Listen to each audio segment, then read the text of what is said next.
కాంగ్రెస్ సర్కార్లా ఇప్పుడు కొండంత పంచాయతీ నడుస్తున్నది. కొండా సురేఖ ఓఎస్డి సుమంత్ వసూళ్ల దందాలు చేస్తున్నాడని గన్ను చూపెట్టి బెదిరిస్తున్నాడని కేసు పెడితే పోలీసులు మఫ్టీలో హైదరాబాద్ లో ఉన్న కొండా సురేఖ ఇంటికి పోయిండ్రు.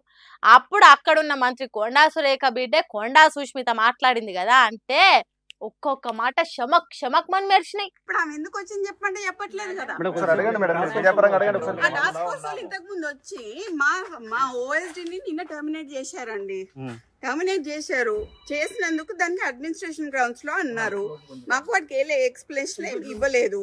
ఆయన ఇక్కడ ఉన్నాడు అని చెప్పి వచ్చారు. ఆయన మా దగ్గర ఉన్నాడు. సరే ఉన్నాక వాడు తీసుకెళ్తాను ఒక వారెంట్ లేకుండా ఆయన మఫ్టీలో వచ్చాడు పోలీసు. నేను ఎట్లా పంపిస్తాను వాడిని? అంతే కదా, అరెస్ట్ చేసేదానికి వచ్చిన పోలీసులు వారెంట్ తీసుకొని పోవాలి. అది లేకుంటే ఎట్లా అరెస్ట్ చేస్తారు? మరి ఇదంతా ఎందుకు చేస్తున్నారు? ఎవరైనా టార్గెట్ చేసేదానికి అన్నట్టు విలేకరులు అడిగితే మా అమ్మగారిని టార్గెట్ చేస్తున్నారు కదండి. బీసీలు అనేవి రాహుల్ గాంధీ అరుస్తుంటే ఇక్కడ రెడ్లందరూ కలిసి బీసీలను మమ్మల్ని తొక్కుతున్నారు కదా. ఇప్పుడు పేరుకు మాత్రమే బీసీలకు న్యాయం చేస్తా అంటున్నారు, బీసీలకు రిజర్వేషన్లు సాధిస్తామంటున్నారు. కానీ అదే బీసీ అయిన కొండా సురేఖ మీద దాడి.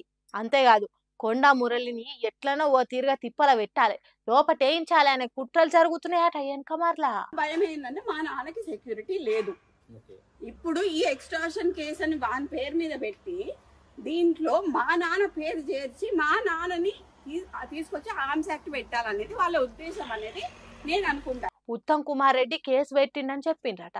నిజమేనా అని ఫోన్ చేస్తే లేదు, అట్లాంటి కేసు నేను ఏం పెట్టలేదని చెప్పిండట మంచి ఉత్తమ్ కుమార్ రెడ్డి. మరి దీని వెనక కుట్రలు చేసేది ఎవరని అడిగితే ఆబ్వియస్లీ వేం నరేందర్ రెడ్డి గారు ఉంటారు, కడియం శ్రీహరి గారు ఉంటారు. మన మాకు వరంగల్ అందరూ అదే కదండి. అంటే సీఎం ఇన్వాల్వ్మెంట్ లేకుండా కంపల్సరీ ఉంటుందండి. సీఎం ఇన్వాల్వ్మెంట్ లేకపోతే ఇదంతా ఎందుకు? వేం నరేందర్ రెడ్డి, కడియం శ్రీహరి, కడమ వరంగల్ జిల్లా ఎమ్మెల్యేలు ఉన్నారట. వీళ్ళంతా ఒక ఎత్తు, మన సీఎం రేవంత్ రెడ్డి ఇంకో ఎత్తు అన్నట్టు రేవంత్ రెడ్డికి తెలియకుండా జరిగిందని అనుకోవద్దు అన్నట్టు చెప్పింది. అందుకే సీఎం రేవంత్ రెడ్డి అన్నదమ్ములకు గన్మెన్లు ఎందుకు అని గట్టిగా అడిగింది. కొండా మురళికి ఎందుకు ప్రొటెక్షన్ ఇవ్వాలి? ప్రొటెక్షన్ తీసేస్తున్నారు, బందోబస్తు తీసేస్తున్నారు. మొన్నటిదాకున్న బందోబస్తు ఎందుకు తీసేస్తున్నారు? ముఖ్య కార్యకర్త ఉన్న నవీన్ రాజ్ అనే ఆయన ఎవరైతే ఉన్నారో ఆయనకి గన్మెన్లు తీసేసినారు. కొండల్ రెడ్డి, తిరుపతి రెడ్డి వీళ్ళకి ఎందుకండి గన్మెన్లు? నేను అడుగుతా, రేవంత్ రెడ్డి అన్నదమ్ములకు ఎందుకు గన్మెన్లు? కొండా కుటుంబాన్ని అనగదొక్కాలి అనే కుట్రలు ఎక్కడ మొదలై ఎక్కడి వరకు సాగినాయి అనేది కూడా చెప్పింది. సీఎం రోహిన్ రెడ్డికి చెప్పిండు. రోహిన్ రెడ్డి సుమంత్ని పిలిచిండు. సుమంత్ను రోహిన్ రెడ్డి కలిసి రోహిన్ రెడ్డి ఆఫీస్ లో మాట్లాడిండు. ఇది సీఎం నుంచి వచ్చిన ఆదేశం ప్రకారం రోహిన్ రెడ్డి చేసిండు. సుమంత్ కు పిస్తోల్ ఎక్కడి నుంచి వచ్చింది? ఎవరు ఇచ్చిండ్రు? దానికి ఏదో లాజిక్లు మాట్లాడి సీఎం రేవంత్ రెడ్డి పిస్తోల్ ఇచ్చినట్టే కదా అని అంటున్నది.